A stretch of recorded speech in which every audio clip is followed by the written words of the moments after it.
Juris Vodcast with Scott Pearce. Today, we consider another copyright case, this time between the North Carolina Board of Law Examiners and West Publishing, owners of Barbary Bar Review. For the uninitiated, a bar review is not a pub crawl.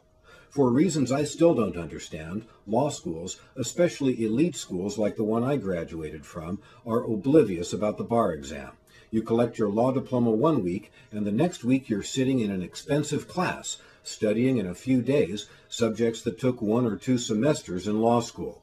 In most states, the bar exam includes a day or two of essays and a day with a 200-question multiple-choice test. One of the most effective ways to prepare for the bar exam is to study essay questions from past administrations. Many states, including California, New York, Texas, Pennsylvania, and others, release their bar exam essay questions to the public.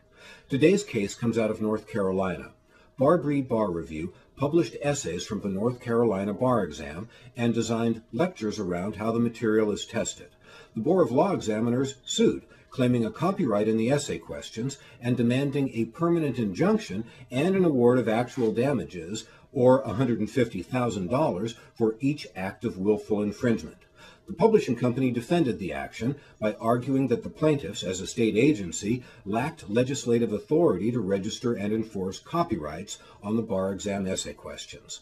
According to North Carolina Lawyers Weekly, this case is about to settle. This is bad news, unless the settlement results in the essay questions being released to the public.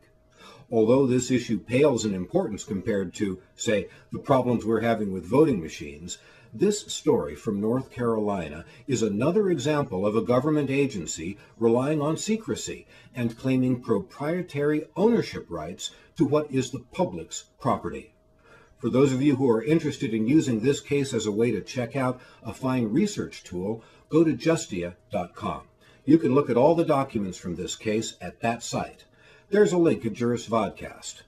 The North Carolina Press Association, the North Carolina Press Foundation, and the North Carolina Open Government Foundation all sought to file amicus briefs on the side of the publisher. Like me, they argue that the documents used to select who becomes a lawyer ought to be freely available for all to study and discuss.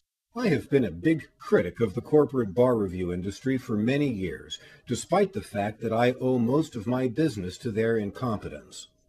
This time around, I think the bar review people had the better argument. I'm sorry we're not going to get to see the issues play out in a public trial. For Juris Vodcast, this is Scott Pearce. Thanks for your attention. Juris Vodcast is a production of Nuclear Podcasting.